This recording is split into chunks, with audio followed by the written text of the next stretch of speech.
What's up, everybody? My name is Aaron, and welcome to the Mad Maker Studio, and welcome back for another episode of Where the Water Tastes Like Wine. Last time I got blindsided and absolutely shook with all the supernatural things that are just like coming at us full force now. I am terrified for my character's life, but maybe not, because one of my theories is that we are already dead.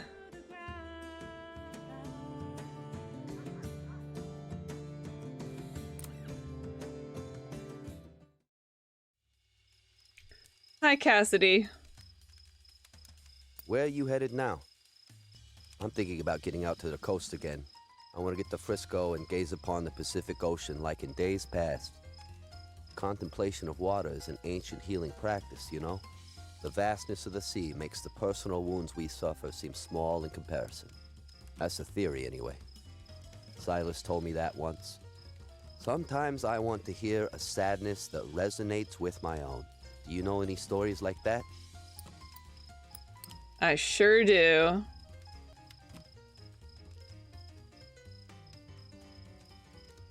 That one was like getting locked out in the cold with nothing but your sorrow. I liked it. All I can think about looking at this face now is, what are you going to look like come chapter 3? You have a lot to be sad about? Come and join me. Be a writer. Or, even better, be a poet. I refuse. It takes a special kind of fool to become a poet. Writing poetry won't make your sadness go away, nor will your problems be solved. But at least you'll be able to look back and know how you felt, because there's a record of it. Exactly. Alone, out here, I spend too much time inside my own head. Can you tell me a hopeful story to lighten my mood? I hope so, friend. I hope so.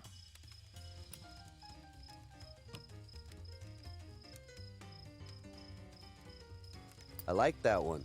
Makes me feel the way Silas used to, in the old days. Wishes come true? Well, someone got what they wanted. Pauline did. She hung out with us weirdos, tolerated us, played along, and yet what she really wanted was to settle down and have a normal life with someone. Just straight ahead marriage. A good American couple. Kids too, why not? Ironically, it was Silas who said once to watch out for your dreams coming true, that it's often a curse. I wonder what Silas himself wanted. Did his wishes come true? Do you know any stories that will make me laugh? A tall order, I know.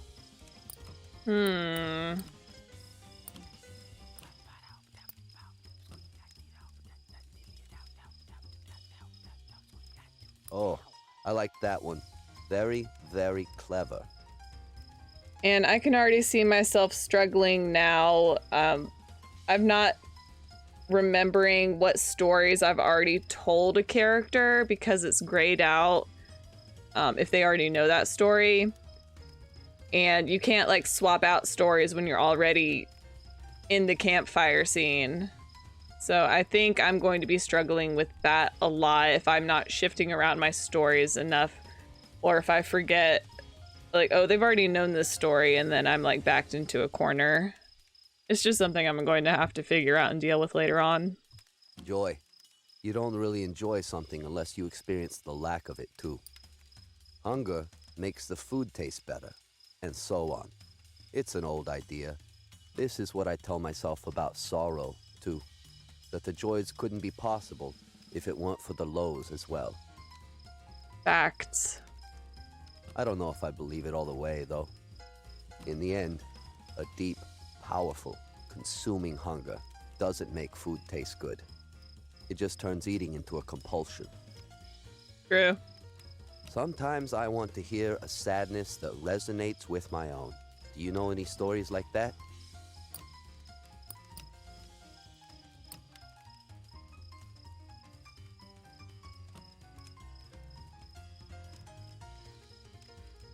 The tragedy in that story, it's real. Have you ever tried writing poetry? Now, normally I would be excited that we had opened up his eye, but his chapter 3 is after this. Is love a spiritual failing? Silas was interested in Zen, and sometimes he would talk about cutting off desires, breaking away from attachments to forms. The irony isn't lost on me that I failed so completely at this, especially as it regards him. Is he so spiritually accomplished that he can do that about me? Does he just sit there in his perfect meditation, feeling no desire, needing no one? If so, then why is he with someone right now? Sometimes I want to hear a sadness that resonates with my own. Do you know any stories like that? Oh, so many sad stories.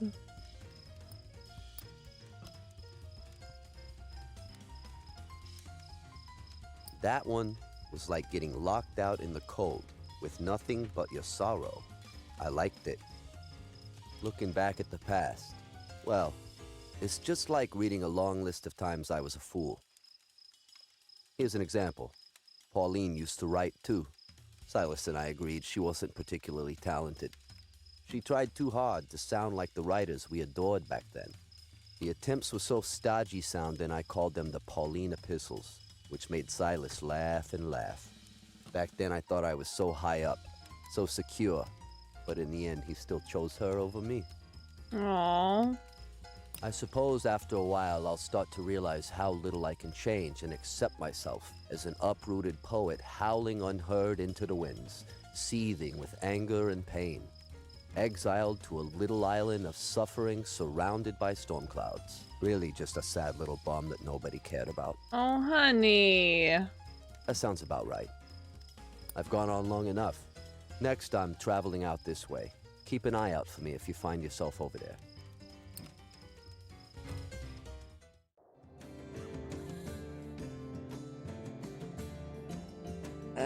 Cassidy, chapter 3 is now available, and I don't like it. Where are we? So he's further up. That's probably his campfire. I do not want to go. I want to go back out west. I have not been to the Dakotas or Nebraska, so I'm gonna head out that way and just hope for the best, I guess. For as much stress as I'm feeling, though, I will still stand by the notion that this is a phenomenal game that I think everyone should experience for themselves at least once.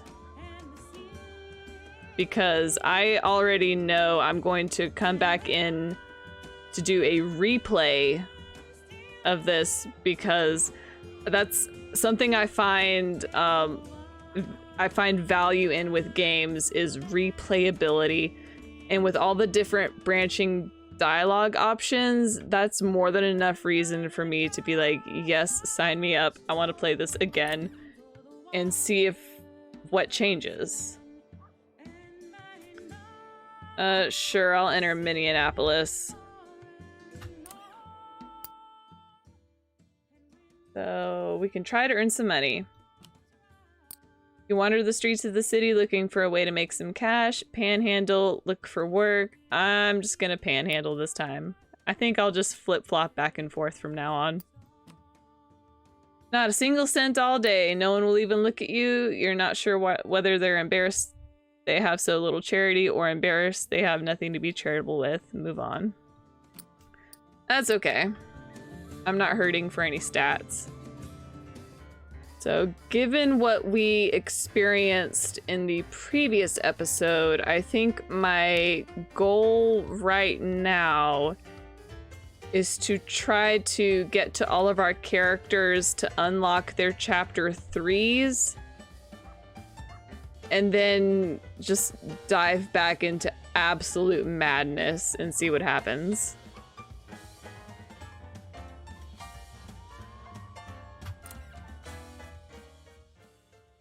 This farmer's loitering beside a couple crates of berries, idly watching the clouds go by. Waiting for the pickup, he says, trying to make small talk. Hey, you want to hear a wild story? Absolutely. He starts telling you about the trapped ghost who would turn any old faucet. This takes a couple of minutes, but you suddenly recognize it as a story about the vulgar ghost trapped in the bottle. Whoever told it to the farmer changed, well, a lot, but it's still pretty good. Where'd you hear that story? Oh, I can't remember, he says. I think I've known it for years, since I was a boy for sure. That can't be right. Leave him with his tale. You thank him for his story and start to mosey off down the road. Keep cool, friend, he calls after you. Move on.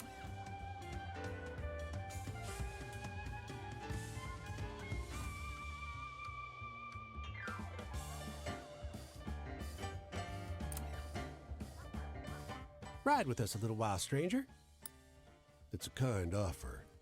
Miles of dusty road through the rolling prairies have recast this landscape as an exhausting soup of wind and misery.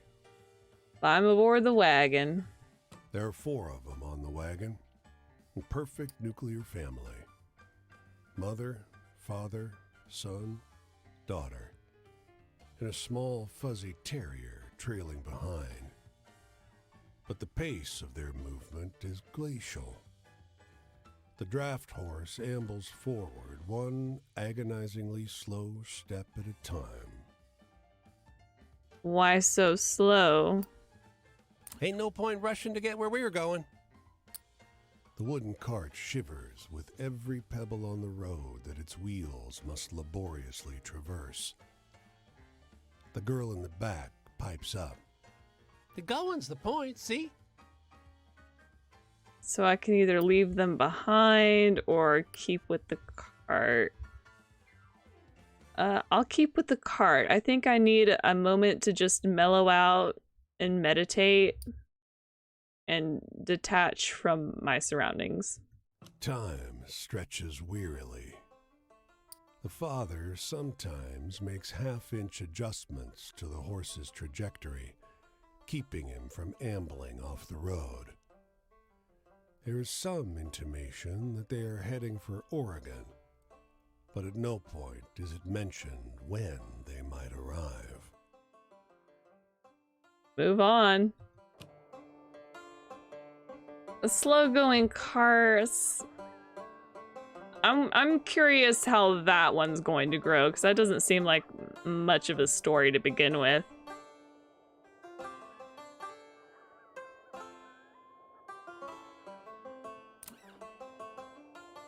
There's a truck parked here. The driver mistakes your look for curiosity. You want to see something interesting? He asks, pointing to the trunk. He opens it. There's hundreds of metal tubes with little numbered screw-on caps sorted in wooden racks. What is it? We've been surveying, he said. It's my job to study soil health. The trunk has a map taped to it, marked with numbered dots. I can show you the one from your hometown if you see it here. Oh, that's kind of like what my brother does for his job. I won't say it, or it's not on the map. I'm gonna say it's not on the map because I'm probably already dead. It's an official-looking map, but the state borders and rivers are wrong. Half your county is missing. The surveyor offers you a coin for directions to your hometown, but his notes are funhouse mirror English writing. Fascinating, he murmurs. We learn so much from you folks. What folks you referring to? Move on. Did I get paid? Okay.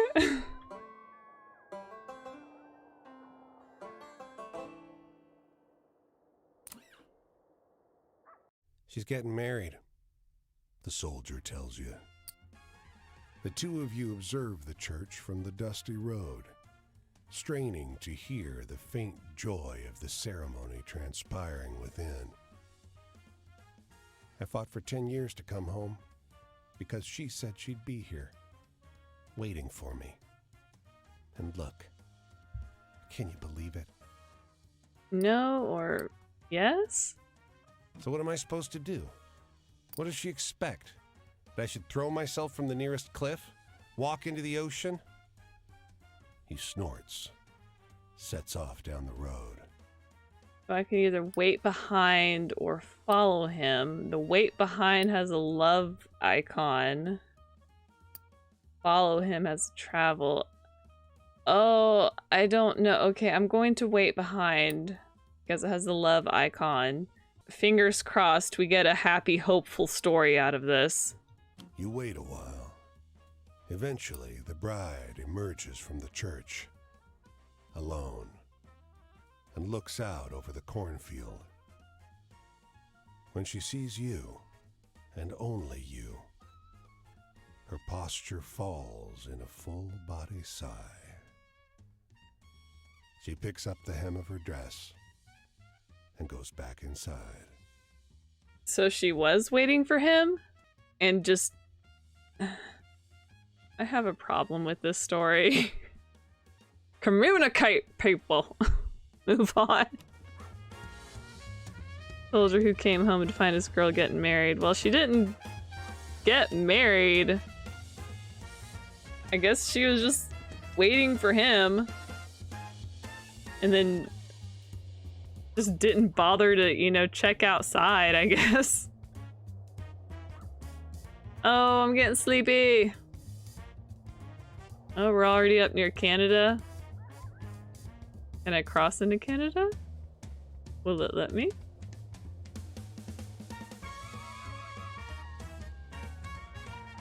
What? Nope. I cannot go to Canada. Probably for the best. So am I in North Dakota? Sure am. So we got... Okay, August is in Montana. Let's try to make our way back over to him.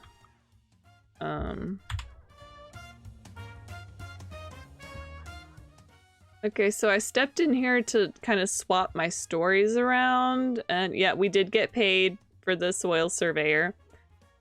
For the longest time, the dice, the bone dice, was the only icon we had, you know, not blacked out. You know, a pair of bone dice loaded to roll snake eyes nearly every time, so they're loaded dice. But now we have, this was from Althea, a glowing blue flame, the soul of a musician without choices. And then over here we have a beautiful brass conductor's pocket watch. It's broken though, the hand stopped at 11:59. So we've not gotten their full stories yet, obviously. But the fact that we seem to be getting little clues like this, I should probably keep checking back here regularly after I unlock and go through everyone's chapter 3. But let's hop into our stories for a little bit and swap something out if we're gonna go see August. Okay, I didn't swap too many of them out. But now that we're here on this card, if you will just take a look at the devil card. That looks very familiar. Thanks, Althea. We're just gonna back out from that.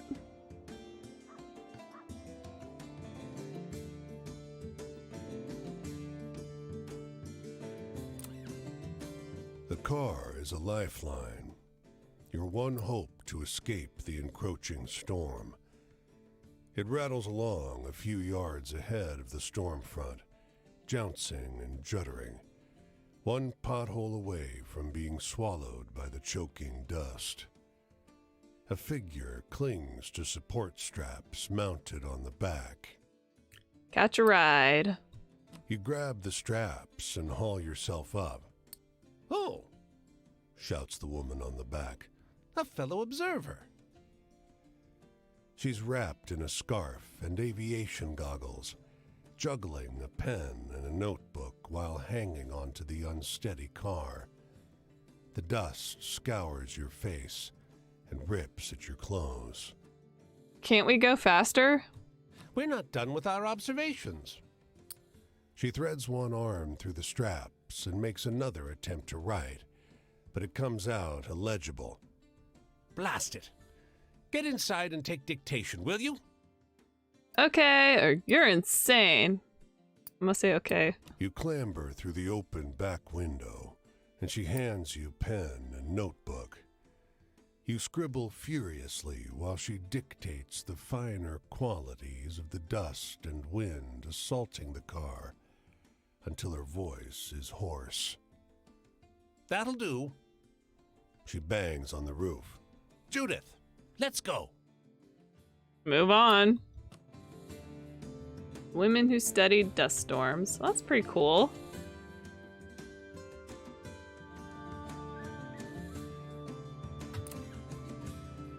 Just a moment there, he says, shaking your hand. I'm Paul Dalhart from the Republican Herald. You may have heard of it. Syndicated in 6 counties. Never heard of it. Well, no matter. But listen, you may have noticed a vocal few out there, I call them naysayers, who throw up their hands and fly the white flag as soon as life gets a little tough. But wouldn't you agree that it's never been a better time to live and do business in this country? No or yes. I already don't like him. No, I do not agree with you. Ha! Pessimism, negativity, faint-heartedness. He claps his notebook shut. If there is to be an end to the great American experiment, it'll be your attitude that writes it, not mine. Yeah, well, you're a butt face. I'm moving on.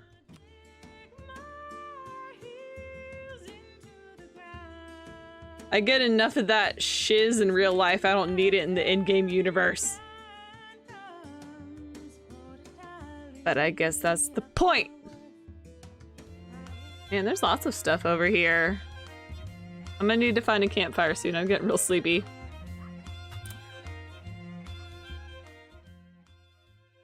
You share this bus stop with an old man who shifts from foot to foot, thumbing his suspenders and watching the passing traffic with anxious focus.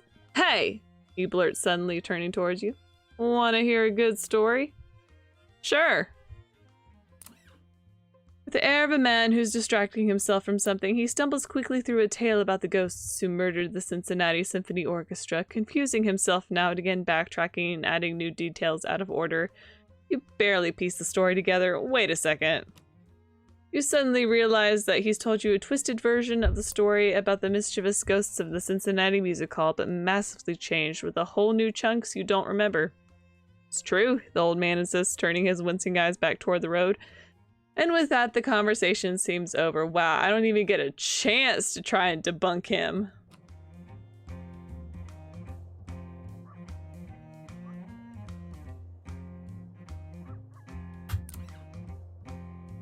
Timber! You hear the splintering crack of old growth breaking. A tall, broad man looms in the clearing. He casts a shadow almost as long as the trees. A handful of other men gaze at him with admiration. A slate-blue bull stands to the side, slowly chewing on a patch of grass. Is this Paul Bunyan? God damn! Shouts the second largest man, scratches his beard. Come on, stranger, give it a shot. Try your arm against old Paul here. He gestures to an axe lying atop a jagged stump. A couple laughs flow through the crowd.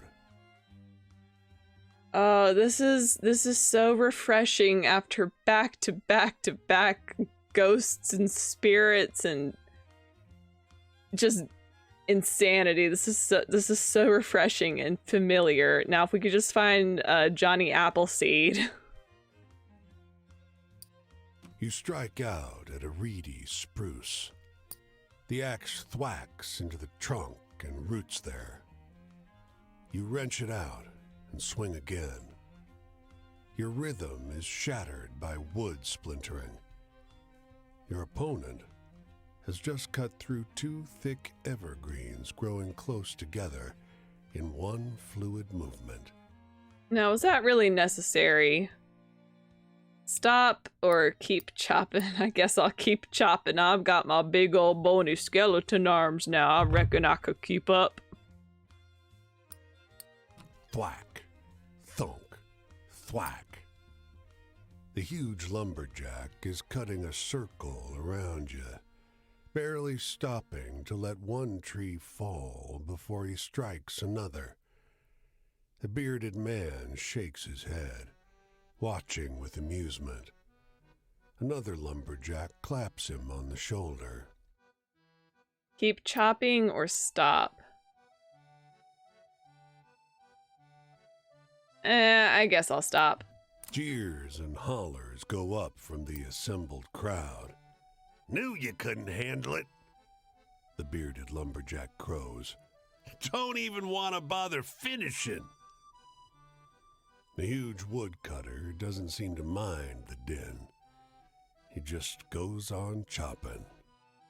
Well, it's not like you were gonna pay me for any of this, so I'm moving on.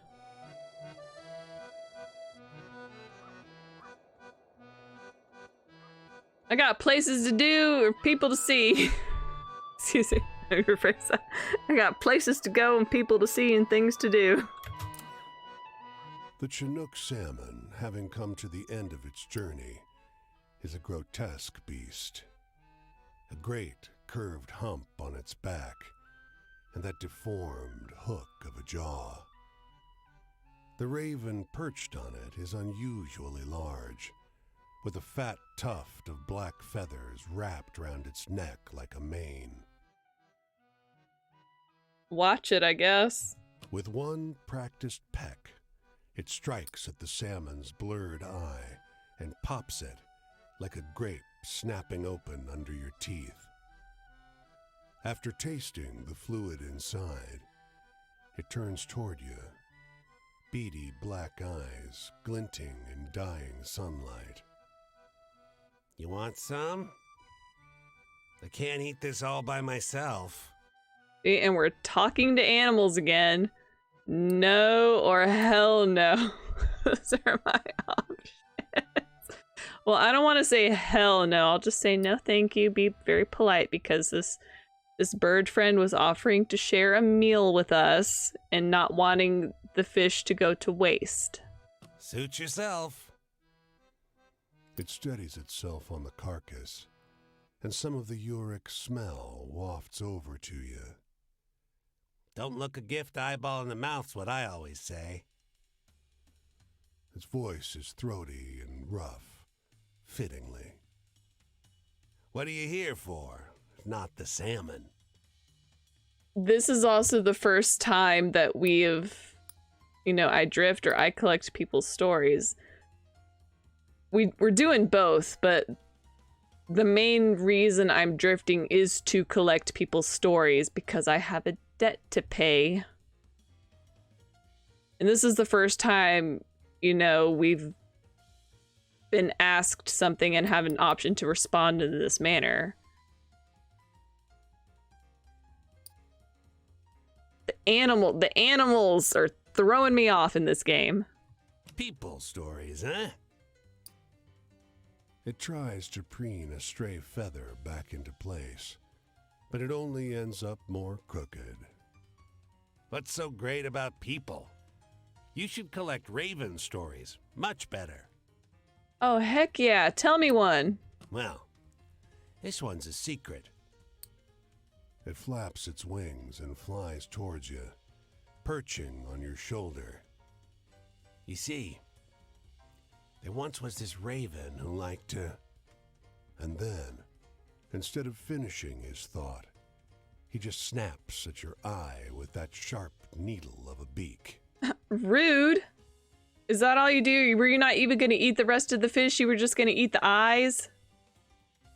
Oh, there's so much to dissect. I'm a dodge. You flinch and close your eyes instinctively, losing your balance and taking an ungainly fall onto the soft sand of the riverbed. Ha! cries the raven, once again perched on the dead salmon. People always fall for it. You should have seen your face. Rude. Move on. I didn't want to hear your story anyway.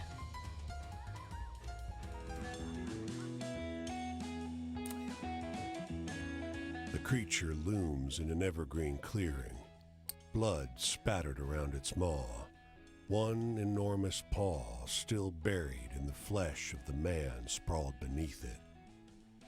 The grizzly spots you. Even at this distance, you can see its yellowed fangs. Slowly, deliberately, it begins to advance on you. Play dead. I hate that icon. Climb a tree. I'm a climb a tree and hope that's enough. A knot in the trunk gives you a handhold, and you haul yourself up to the safety of the branches. The grizzly circles your tree several times, but makes no move to climb it. Eventually satisfied you pose no threat, it wanders off. Climb down? You are alone with the dead man. Beneath the terror of his final expression lurks surprise. The bear will return, or else the crows will take him. He belongs to the earth now. A branch snaps. Your pulse jumps. The forest does not want you here. Excuse me, the forest does not want me here? What does it mean? Move on.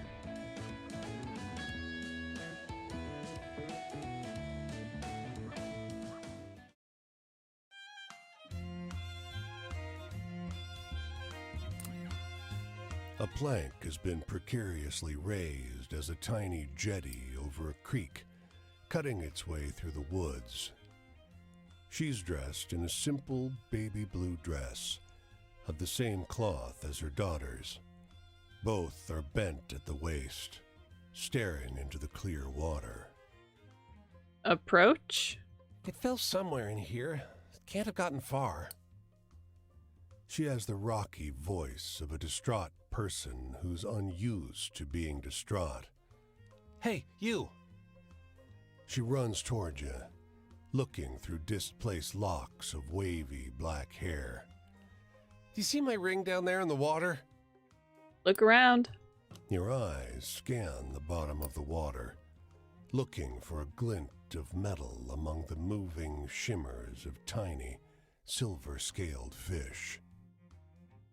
Sorry, no, or found it. Am I telling a lie or what? Found it. You reach down into the water, gingerly grasping a narrow band of gold. Oh, Lord, thank you so much. She beams, all but stepping into the water to take it from you. If you hadn't come around, I'd have lost my grandmother's ring. Goodness. The ring's magical, the young girl blurts out. Her mother gives her a mock stern look, as though the daughter has just given away a big secret. You drop it in the river, and it grants a wish. And what'd you wish for? The mother laughs, shaking the water from her hair. Why, I wished a stranger would roll into town with some stories. I mean, that's not my first option, but I'm here. You got a story to tell me? No, move on. Okay, I guess that was it. Okay, to see a campfire's on my left. That's Rose. I do not want to talk to her yet. I would rather go see August. So after I get this story, I need to go back east. You didn't think the musician would even notice you. He seemed off in his own little world, idly strumming and muttering along in tune. He stops and calls out to you from his perch on the sidewalk. What's your name? I can either lie or tell him. Now, my first initial thought, just given we are in a supernatural setting, and essentially do not remember where this originated, but like your name is important. And if you tell people what your real name is, then they have power over you. And I'm wondering if this something like this is going on right now. But I'm going to take a chance and just tell him, because why not? He winks. Now watch this. He sings, "Baby, won't you please come home," but with your name in the lyrics. "Now," he says, "if you found that meant something to you, and you want to show some of that appreciation, I sure would be obliged." Can't afford to tip or tip him. I'm going to tip him because a very nice ventriloquist showed me the same courtesy. "I'm mighty obliged. I can see you got the flower prints in your heart." You're about to ask what he means, but his confidential nod suggests that's the end of the conversation. You leave, feeling a little poorer in a lot of ways. I'm okay with that. Move on.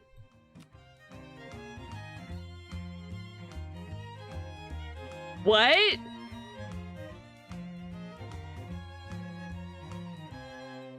What happened? What? I died? You met Dire Wolf collecting his due in May. What? What? Was I on a time limit?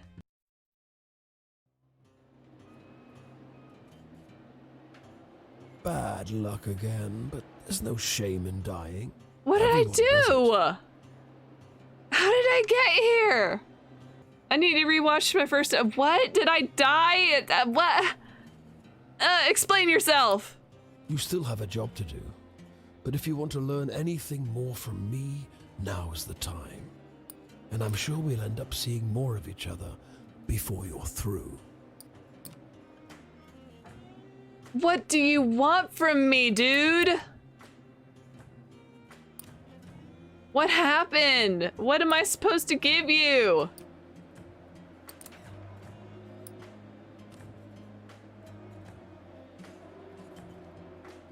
People love this country.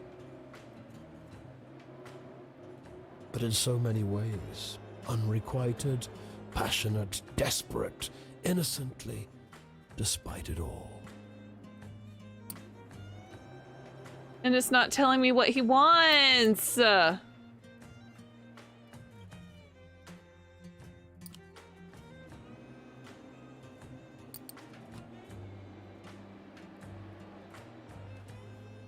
Maybe everyone feels that their choices don't matter in the larger scheme of things. But somehow things manage to change for better or for worse. I was doing my duty, collecting stories. I thought the country was my landscape, and something unprompted just tells me that I died. Did I die because I didn't fill my sleep meter?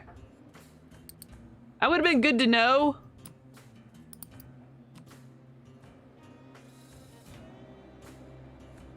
You haven't earned your freedom yet. Don't be so impatient, though. Haven't you ever heard that it's about the journey, not the destination? I'm so confused. You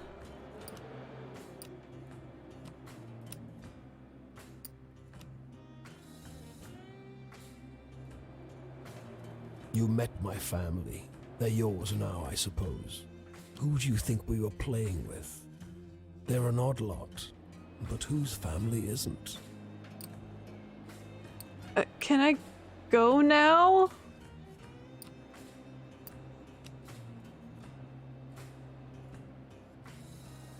On the one hand, the past is dead and gone. On the other, it seems like it always has lessons to teach that no one ever learns. Go on your way, Seeker. I'm sure we'll meet at least once more. Think about what we've discussed. What did we discuss? And good luck on the rest of your task. Well, apparently I died. Where the frick am I? The frick just happened? I didn't think I was on a time. Where am I? I'm in Minnesota. See, it shows me where I got all the stories. I'm all the way back over here. Why? I was so close to August. Oh. Well, I guess I have to be paying more attention to my stats. So, can I earn money in Minneapolis, or was I already here? Nope. Time to go.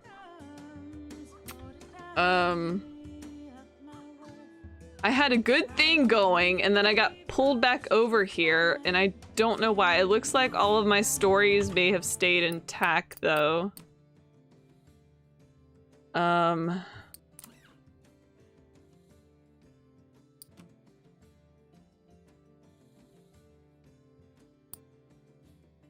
Yeah, so like this one, it stayed, like I've collected it, it's here with me. I guess if I let my stats fall, and because I wasn't paying attention, because I kept thinking, oh, I'm half up on sleep, but don't worry, I'll find a, August is right there. I'll have a campfire to go sit down at. And I thought that was good enough. And I wasn't paying attention to my sleepy stats because I was like, oh, there's a story here, there's a story there, there's a story. There's so many stories over here. Let me grab them all before I go sit with my boy August. And I guess I paid for it. Sorry, Mr. Wolf. I'm sure you had a lot of knowledge to drop on me right there, but there's a lot coming at me all at once, and I do not know how to handle it. I am just so salty that he flung me back, I guess, to my last quote-unquote save point. I've got to go back all this way. And it's like, what did I really glean from that interaction other than learning to pay the frick attention to your stats and do not let anything go below half. So it said, like he said, like I've died and I just went back to Mr. Wolf, but I'm back out at it again. So I was leaning more and more that, like, I've just been dead this whole time. And it's just a matter of what's going to happen to us when we get to the end of this game. I'm legit concerned. I say, you there! Shouts the boy, sitting on the broken stairs of a sand-swept shack. His imperial affect seems at odds with his shabby clothes and sallow skin. I shall pay you this enormous, beautiful, shining coin if you would only dance for me. I'm not good at it, but I'll dance. You attempt a solo Aww. foxtrot. From the get-go, the boy is clearly unenthused. After 2 repetitions, he throws a rock at you to make you stop. I didn't like that, he informs you. but I always honor my debts. He hands you the coin, just as his mother calls him in for supper. Okay. That was weird. Yeah, I got paid. Okay. Trying to get out of here.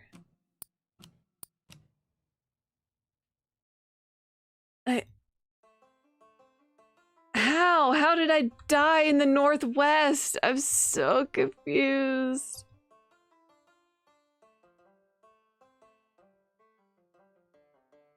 Did I have a quota?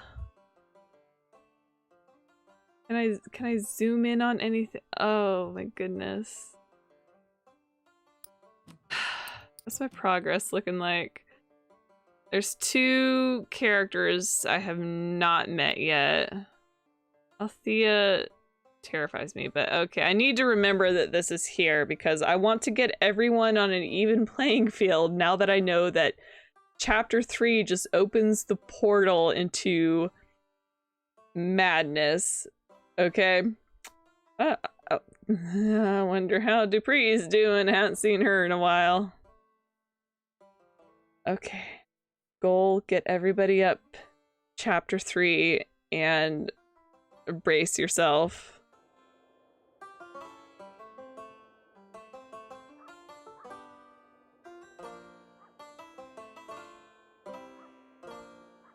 Oh no, I'm getting sleepy. Getting sleepy again. Cannot get sidetracked by stories this time. I think that's that shining light in the distance as a campfire. I don't even care if it's Rose at this point. I need to get somewhere.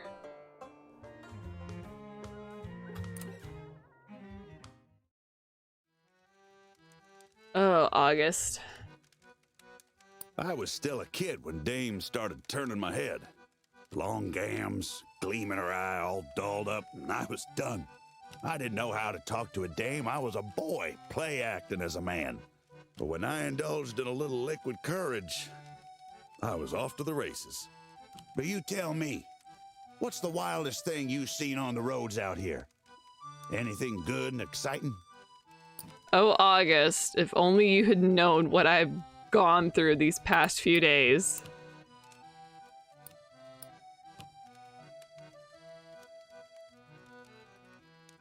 Ooh, tell another like that and you could write a good rag. They say when you get hitched, you give up your freedom. Freedom to do what? I got freedom now. Look where it's got me. So anyway, I miss a good ghost story. Something spooky anyway. Got any? Heck yes.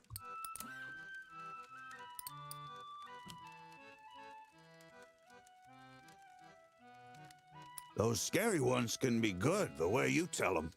Our fate. We could have been happy, me and Louisa, but maybe it wasn't in the cards. Maybe my hand was dealt the first day my daddy came home after a few too many. Anyhow, you got any stories that end looking up? I miss those hopeful ones. Me too.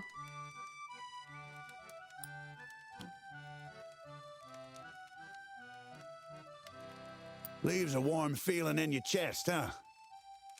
Don't know how me and Louisa came together. We couldn't have known where we'd end up. Guess we had faith. Her and me and her. So I miss them blood-pounding adventure stories. You got any like that?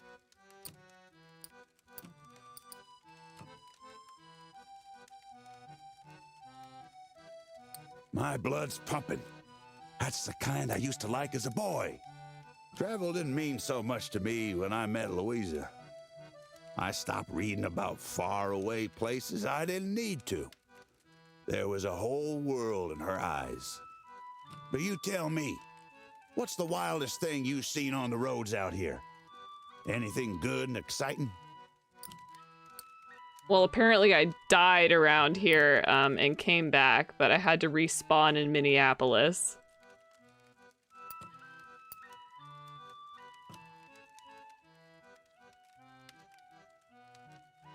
Well, feelings cheap. I used to read the scary ones, so I know. Okay, so from what I have learned, aliens equals scary. Change? I knew I had to change. I thought finding me a doll would make me a man. But no, I was still a kid. I'd have to grow up on my own. Sun's up, No. and I've got walking to do. You know I'm always ready for a story. I'll be out this way if you find any. I'll work on it. There's more on my mind about Louisa and the time we spent happy. I'll share it when we meet again.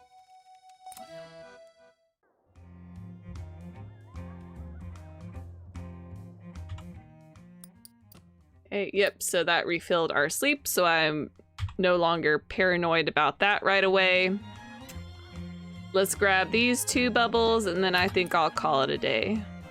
You walk along the tracks for an hour, toward the smell of the coal baking in the sun. The train is idling at the station, sputtering, exhausted. A child paces up and down the line of black carriages, clutching a bundle of rags to her chest. She cranes her neck, figuring the height of the cars. I don't know if I should say hello or just sit and watch. Considering this exploding tower icon, I can only assume that they're both are going to end badly. I'll say hello and see if I can help her. You scared her half to death. She stares, absolutely petrified as you approach. It was an accident, she whispers. Oh no, I don't want to look down.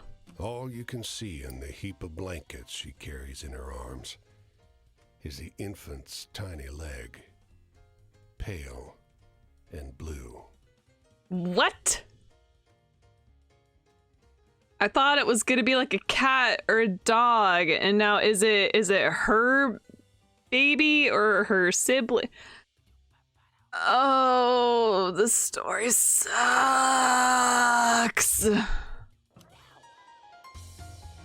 A small corpse on a coal train. I hate it.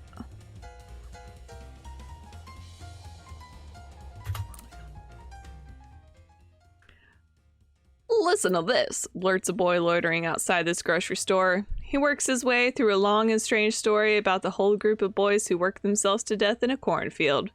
There, he finishes. What do you think? Wait a minute.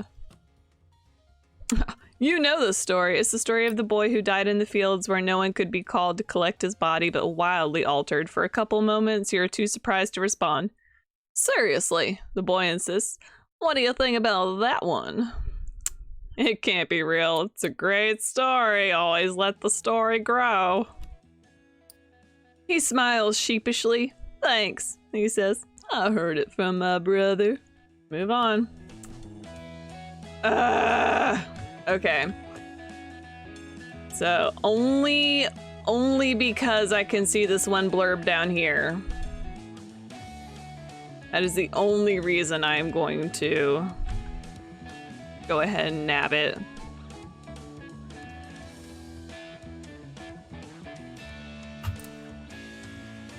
You glance up, and the sky is suddenly filled with monarchs. Billions of them rising out of the fields and streaming across the road. Gorgeous. They fly past for hours. Random southbound flight at first, then patterns, kaleidoscoping, spiraling in a tower from your eye straight into space. Then, abruptly, you wake. The butterflies are all gone, except for the dead ones scattered in the grass around you. That started out as a lovely, hopefully positive, optimistic story, something beautiful I could share, and then that's how it ended, and I do not like it. Move on. Well, at least the story is called Beautiful Butterflies. Okay, let me check my map real quick. I think, yep, that's Rose.